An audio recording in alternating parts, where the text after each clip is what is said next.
Le fondateur d'Oculus VR, vous savez, celui qui est derrière le casque, enfin, les casques de réalité virtuelle dont la marque a été rachetée par Facebook, enfin anciennement Facebook, maintenant Meta, a dit récemment que le casque de réalité mixte d'Apple était so good.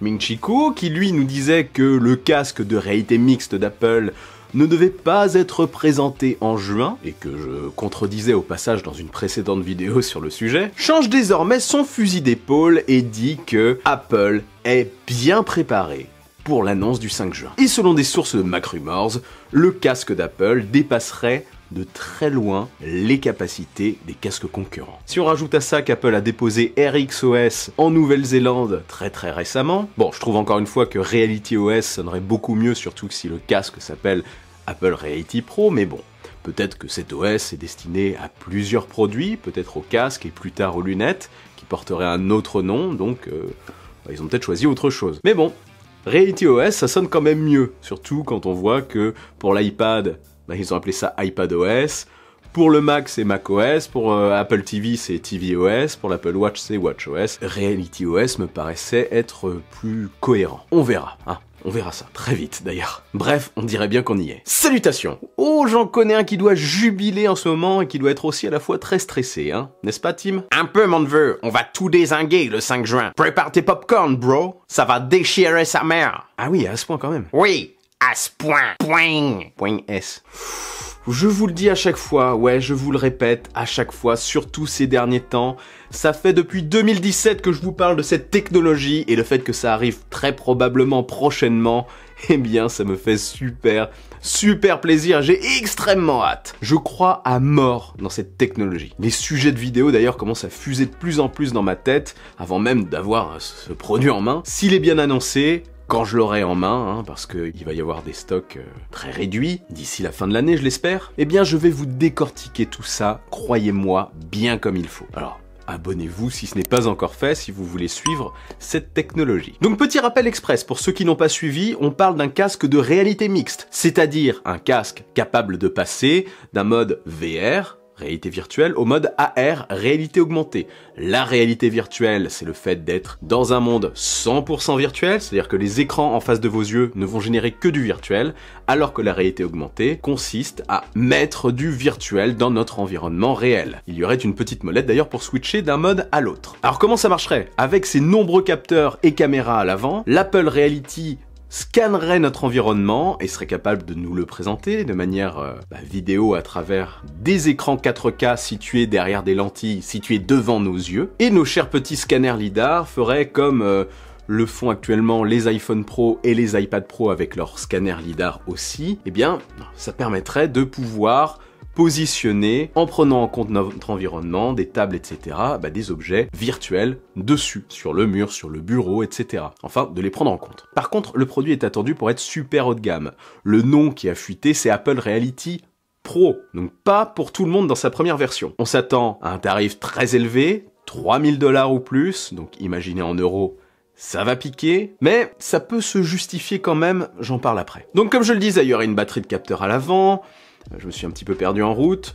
Il aurait le look d'un masque de ski, fait de matériaux plutôt nobles, du verre, pas spécialement de plastique, de l'alu, du métal. Il serait très léger. Il y aurait aussi des capteurs à l'intérieur pour scanner ou pour capter notre regard, dont des caméras, qui retranscriraient à l'extérieur du casque, sur la partie avant, nos émotions, pour que les gens qui nous entourent continuent de voir nos yeux comme si on portait en fait un masque transparent. Enfin, c'est ce qui se dit. Est-ce qu'ils ont conservé ça? Je ne sais pas, on verra. Si c'est pas là, ça sera pour la V2. Mais il y aurait aussi un tracking du regard qui aurait un intérêt dans la navigation directe du casque. Les gens verraient nos yeux peut-être, mais nous, on les verrait aussi. Grâce aux caméras extérieures, en mode réalité augmentée, on verrait notre environnement autour de nous et on pourrait se déplacer normalement chez nous, avec le casque sur la tête. Grâce, comme je le disais, à deux écrans 4K situés devant nos yeux, derrière des lentilles. Des lentilles pancake, plus fines que les lentilles Fresnel du MetaQuest 2. Côté puissance, il tournerait avec deux processeurs. Un serait destiné à la gestion des nombreux capteurs du casque. Quant à l'autre, ce serait pour la puissance brute et il se dit que ce serait un processeur M2, donc processeur qu'on trouve sur les Mac et sur les iPad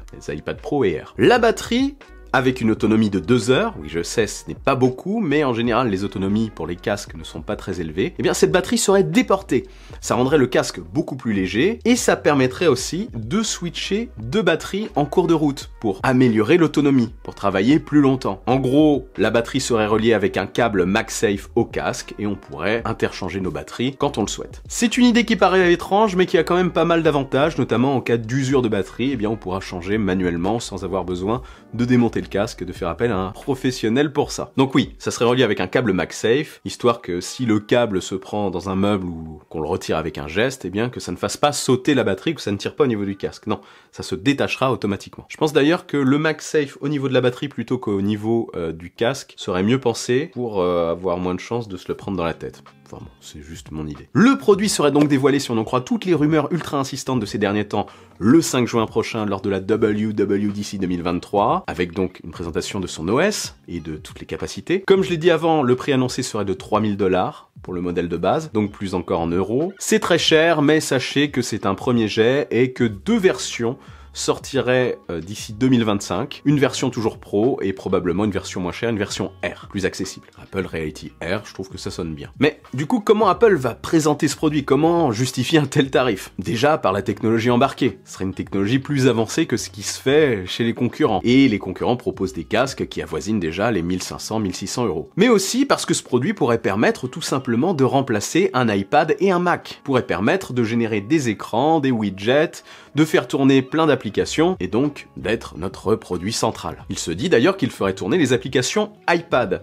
D'ailleurs, l'interface serait similaire un petit peu à celle de l'iPad et de l'iPhone, pour qu'on s'y retrouve. Donc avec des widgets, des icônes et une barre en bas. Je rajouterais qu'Apple vient d'annoncer Final Cut Pro pour iPad et Logic Pro pour iPad. Donc le logiciel de montage professionnel et le logiciel de composition musicale seront disponibles pour iPad à partir du 23 mai. Juste avant cette conférence. Je pense qu'ils l'ont annoncé avant parce que tout simplement ils n'ont plus de place dans cette conférence tellement ils ont de choses à annoncer, plus de WatchOS 10, etc. qui doit apporter une refonte, et surtout RxOS ou RealityOS et le casque. Et du coup je pense que comme il se dit que le casque serait capable de faire tourner des applications iPad, eh bien que Final Cut Pro et Logic Pro seront disponibles sur Apple Reality Pro. Vous pourrez donc probablement faire du montage vidéo et de la composition musicale avec votre casque. Mais je vois pas non plus Apple présenter ce produit comme un remplaçant de tous les autres. Ça serait pas logique, et ça serait pas une bonne stratégie d'ailleurs. Non, je les vois pas présenter ça comme un remplaçant de l'iPad et du Mac, même s'il pourra le faire, je pense qu'ils vont le présenter en parallèle des autres, et que c'est intéressant de l'avoir en plus des autres. Parce qu'il reste quand même des contraintes physiques qui sont indispensables pour travailler dans de bonnes conditions, je trouve, pour faire certaines tâches. Donc oui, je pense qu'il pourra se suffire à lui-même, je pense que pour 3000 $, c'est logique qu'il puisse se suffire à lui-même, et que pour ce prix, vous aurez à la fois un iPad Pro et un MacBook, et aussi plusieurs écrans 4K. Donc si vous faites le compte, si vous additionnez le prix d'un iPad Pro, le prix d'un MacBook et d'écran 4K, vous dépassez le 3000 $. Donc ça fait tout de suite un petit peu plus passer la pilule, hein, bien sûr. Ouais, t'es un malin, Tim. T'es un malin. Pas du tout. Je ne vois pas de quoi tu parles, Alex. Il n'y a aucune stratégie derrière tout ça.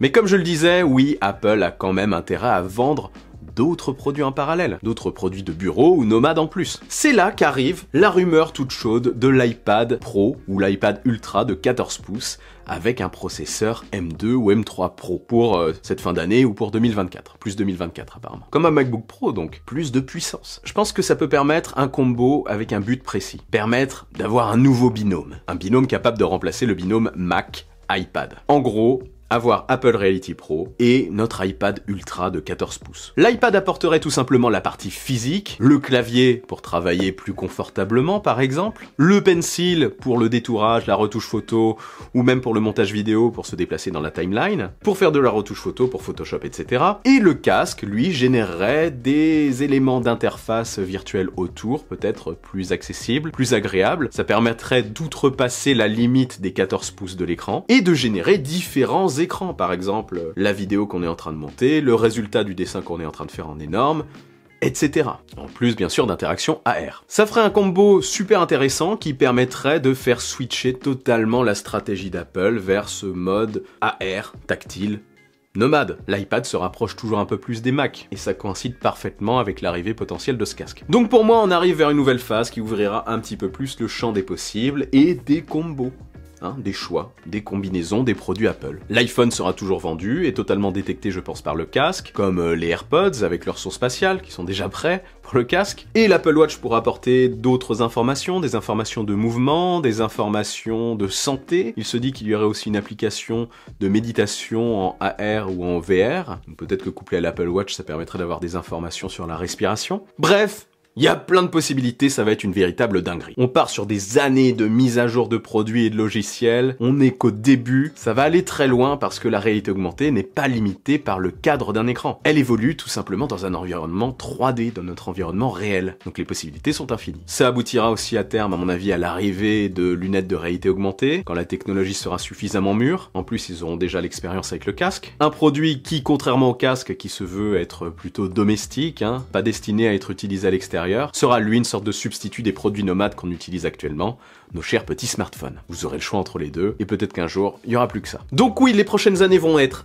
dingues, j'ai vraiment très hâte, comme vous pouvez le constater, et je suis très impatient de vous parler de tout ça sur la chaîne. Voilà, dites-moi en commentaire si vous attendez de voir ce que vont donner ces technologies. Est-ce que vous êtes impatient? Est-ce que vous êtes juste un peu curieux? Ou est-ce que vous vous en fichez totalement? Et si cette vidéo vous a plu, n'oubliez pas le bon pouce en l'air qui claque, l'abonnement de force. Je suis aussi sur les réseaux sociaux, sur Twitter et sur Insta. Vive la technologie, vive le futur, et rêvez les amis.